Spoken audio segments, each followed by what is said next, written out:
Beautiful morning to you and welcome to newspaper review on this channel. So we're going to talk about some top headlines and we'll talk about the stories in that particular newspaper. Today is the 13th day of February 2025. First, I'll be looking at the Punch newspaper. The first story I have here is this particular one. It says Tinubu'S re-election, ACF orders tackle Ganduje over no vacancy comment. Now let's delve into this story just a little bit. Pro-North social political organization Arewa Consultative Forum and some prominent voices from the northern region of the country have said the region cannot be forced to re-elect President Bola Ahmed Tinubu in 2027. The ACF and other northern leaders declared that no individual could claim to be the mouthpiece of the North, and as such, it was wrong for the chairman of the All Progressive Congress, Abdullahi Ganduje, to ask the North to wait till 2031 before vying for the presidency. They spoke against the backdrop of Ganduje's warning to northern politicians nursing presidential ambitions in 2027 to bury the idea, vowing that Tinubu would complete 2 terms in office. Ganduje made the assertion on Tuesday when he received the delegation of President Bola Ahmed Tinubu Media Center and Tinubu Northern Youth Forum at the party National Secretariat in Abuja. According to him, it would be unfair to deny Tinubu the chance of being re-elected after a fellow Northerner was allowed to finish his tenure of 8 years. The APC national chairman pledged that the party would religiously follow the zoning process by ensuring that the North-South sharing formula is strictly adhered to. Ganduje said, when a leader from the northern part of this country was in office for 8 years, we advocated that the next president in our party should come from the South. Luckily enough, we worked very hard with the cooperation of Nigerians. Our president has come from the South and is going, inshallah, for a second term come 2027. And after that, it will be the turn of the northern part of this country. But a former governor of Kaduna State, Malam Nasir El-Rufai, shared an opinion by one Uche Diala, a member of the APC, who warned that if care is not taken, President Tinubu may be given the Goodluck Jonathan treatment ahead of the next presidential election. Now, this very news, you can get the complete story on the Punch newspaper. This is a topical issue and something that, of course, we are still in 2025, and of course, everyone is talking about 2027 election. It is just around the corner, and then there is someone saying that the people from the north and maybe possibly every other person from APC should wait till 2031 before contesting, whereas we all know that everyone has a right to always contest, and then it's like a game of luck, like just go out there and try to do something and see if you're gonna succeed or not. Like for instance, the people who contested during the last election, most of them are already getting ready for this particular one coming up in the next 2 years. So one person just coming up to say that nobody should come out, like people from the north should not come out to do this, to contest.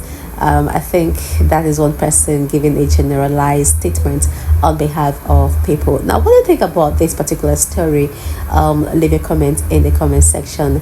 Let's move further. Still from the Punch newspaper, we have another story. Now, this one says, power grid collapses amid plan to hike tariffs. Let's take a look at this story. Electricity consumers have experienced concerns following the collapse of the national grid on Wednesday. Consumers were worried that the grid collapsed at a time when the government was planning to increase tariffs. The Punch newspaper reports that the national grid experienced another system collapse on Wednesday, throwing many Nigerians into a blackout. On various social media platforms, Nigerians complained over the incessant grid collapses, wondering if the problem could be solved by the government. And this is it for this particular story. There is more to it, okay? You can go read that out on the from the Punch newspaper.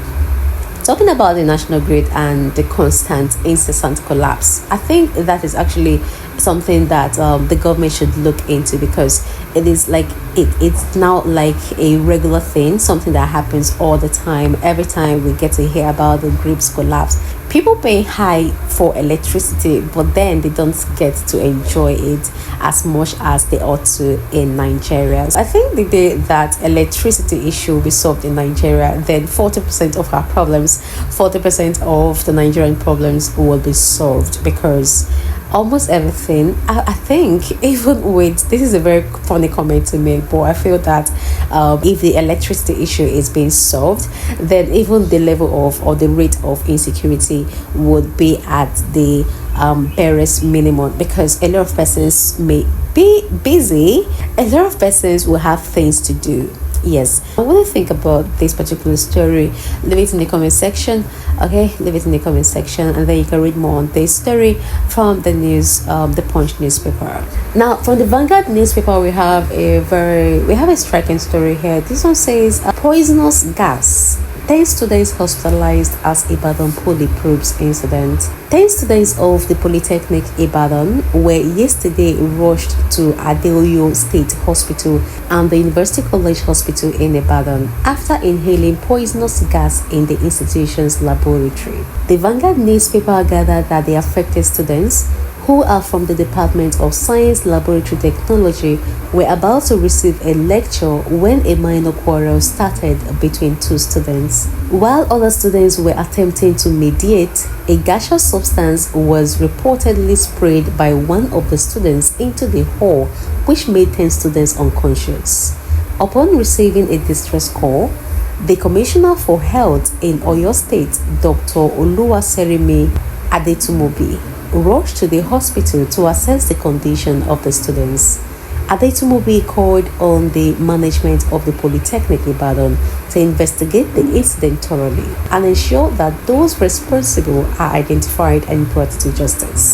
Speaking on the issue, the acting rector of the institution, Dr. Taiwo Lasisi, commended the prompt response of the state government to the emergency, promising to fish out the perpetrators of the act. Adetumobi was accompanied by the Permanent Secretary of the Ministry, Dr. Adetunde Ayinde, Director of Secondary Healthcare and Training, Dr. Adekunle Aremu, Director of Nursing Services, Dr. Mrs. Kehinde Oyebude, Director of Food, Water and Laboratory Services, Mrs. Afushat Akande, and members of the Rapid Response Team.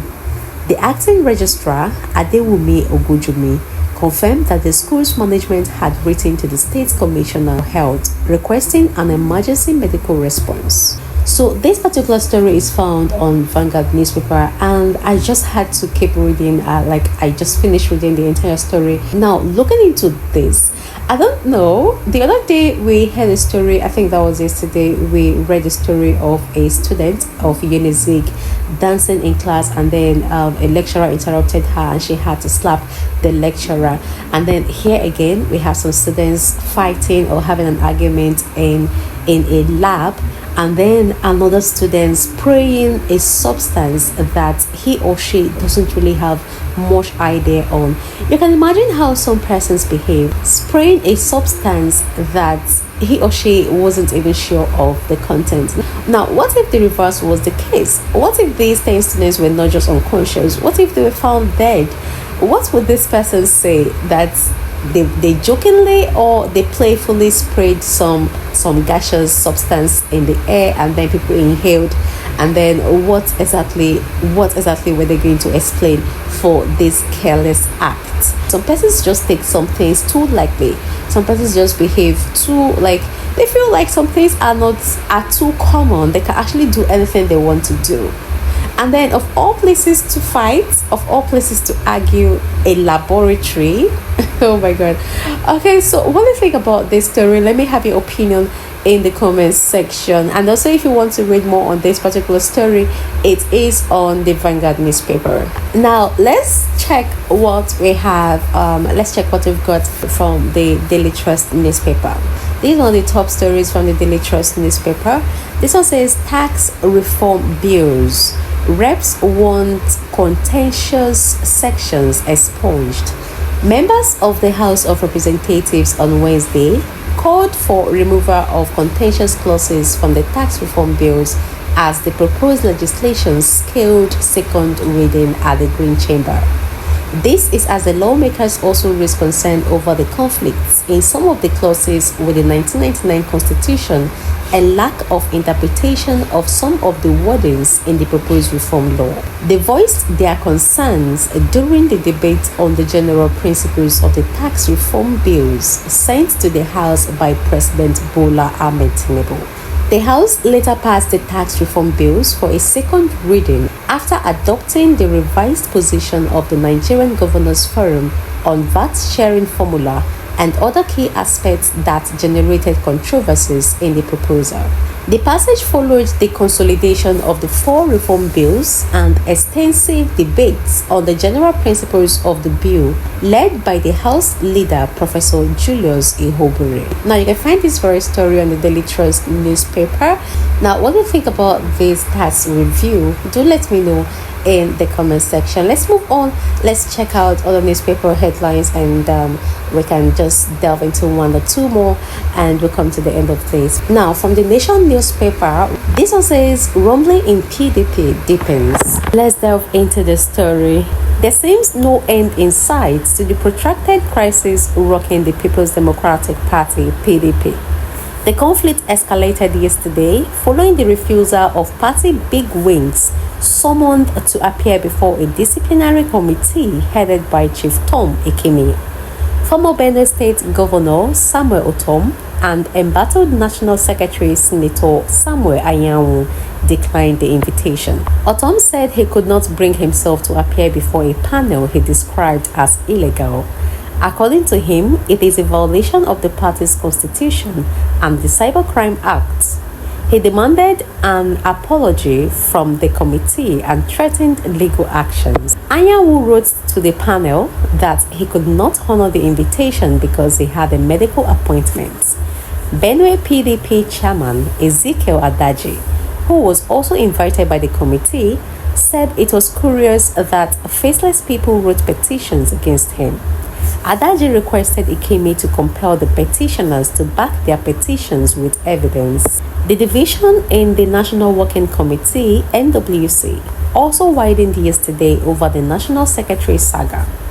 National Publicity Secretary Dabo Olugunagba announced that, in line with the position of the party's Governors Forum and the Board of Trustees, the NWC had started taking steps to recognize Sunday Ude Okoye as National Secretary, but the acting National Secretary, Ambassador Umar Damagun, denied that the NWC had rejected Anyanwu as Secretary, saying that Olugunagba expressed a personal view. The Ikeme Committee, which was set up by the BOT, had summoned Anyanwu and Otom, following petitions from some party members alleging anti-party activities by the two chieftains. However, Ikeme explained that the Minister of Federal Capital Territory, Nyesom Wike, and former Vice President Atiku Abubakar were not summoned by the panel because there was no petition against them. So that is it on this particular story. More to it on the Nation newspaper. You can check it out. The story is dated February 13th, 2025. Rumbling in PDP deepens. So that's all we've got for you this morning on the newspaper review. What do you think about all of these stories? Do let us know in the comment section, and also do not forget to do that constructively.